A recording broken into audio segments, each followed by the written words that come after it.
Hello everyone and welcome to the second half of our mega super awesome, oh hell, I've forgotten what I called it. The second half of the Honest Peyton's build. Now if you watched the last video you understand that we already did Clyde, so now we're going to do Bonnie. And the blister on this one is just perfect, so I'm going to try to save it. Super duper special thanks to Scott from 6% Recycled. Without him I would not have had this model. Hunting this particular one was a nightmare, but because it's so close, we're not going to have a whole lot to do. Well, there's no time like the present, so let's get started. Would you look at that, the blister came right off. Now, what are we going to have to do to modify this one? It really shouldn't be that hard. Of course, the motor's wrong, and all the colors are wrong, and the wheels are wrong. But the body and shape it's there. Let's get the pegs out and get started on it. While I work on all this stuff that you're already familiar with, why don't you go over to Honest Peyton Speed Shop and subscribe. It's a fine channel, they're blowing up, and they have a little bit of fun.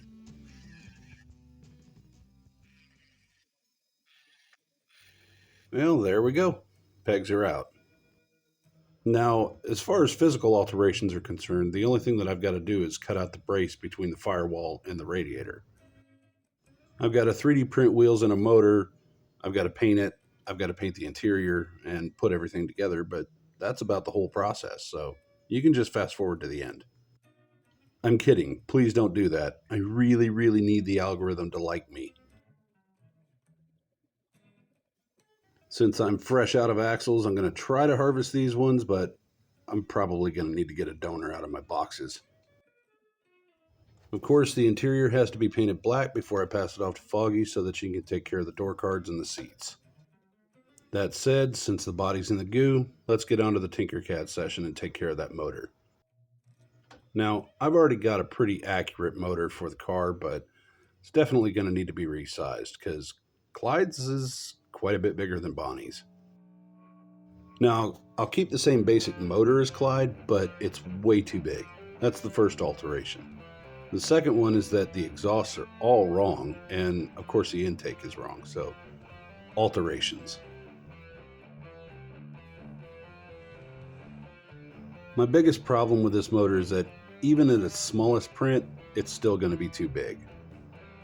That's alright. I think we're going to capture the spirit of Bonnie pretty well, but it may look a hair cartoonish.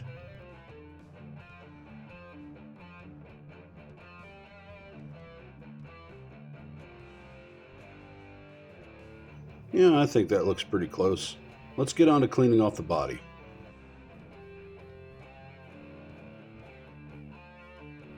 A quick spritz in the kitchen sink and she's done.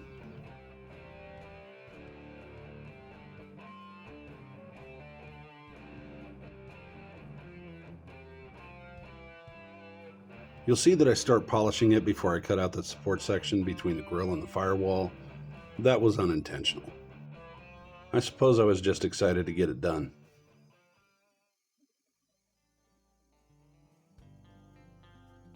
There aren't any decals or any other major accoutrements that need to go on the car, so I'll consider that a blessing as well.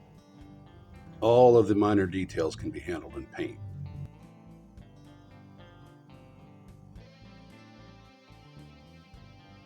Now, if memory serves, I have a set of rims that would work really well for this car. If I can't find those, I have a set in Tinkercad that will actually work really well as well. Yeah, I think I'm just going to print a new set. Let's get on to paint.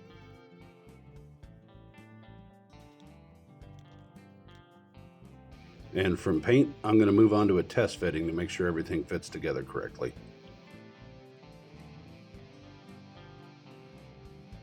The interior is a foldable two-piece for manufacturing purposes. I'm not entirely sure why Mattel did this. They could have probably molded it in one step. Regardless, before I put it together for the final time, I'm going to glue the foldable interior together. It'll just make assembly easier later. And here you can see that I'm dolling up the grill before I pass it off to Foggy for paint. Since I've already cut the axles to length, the wheels and tires will slide right into the body with no problem. Well, once the axles are mounted to them anyway. There we go. Yeah, that looks good.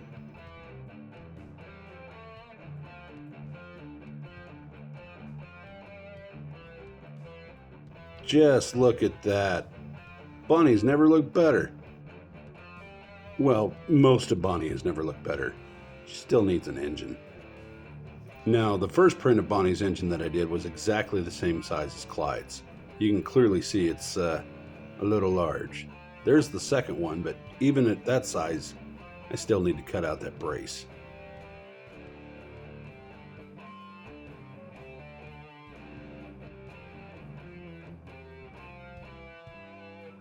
I'll also need to sand down the firewall to hide the crimes, as Adam Savage would say. This step, in turn, means that it will have to go back to paint. Since I had to cut the body to make room for the engine, I might as well cut the interior brace as well. It'll give it just that much more room for the finished motor.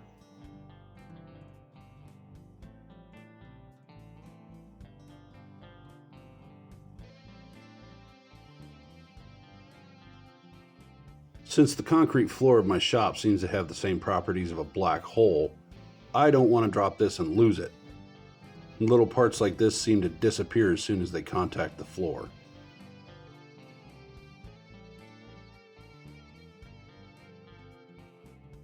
Since everything is fitting together correctly, I'll glue everything down before I pass it off to Foggy for the final touches.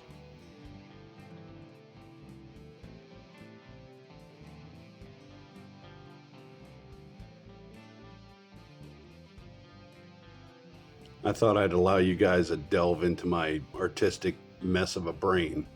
I let the intrusive thoughts win with the paint that's on my hand.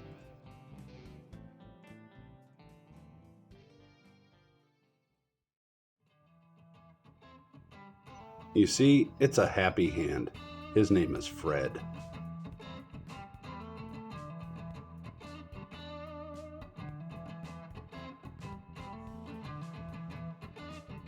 Yeah, that's actually looking pretty good, but something's missing. Oh, right, it needs headlights. Special thanks to Mattel for having the foresight to leave the easily removable headlights on the engine mold.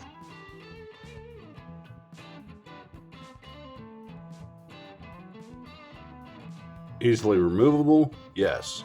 Easily installable? Not so much. It's alright. Fred's here to console me.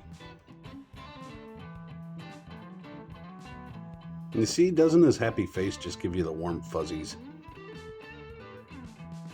Alrighty, after passing it off to Foggy and letting her finish up the details, look at that! Man, not only is it pretty, but it's a roller. The last part of the process is to glue everything down and make sure that it's all one piece.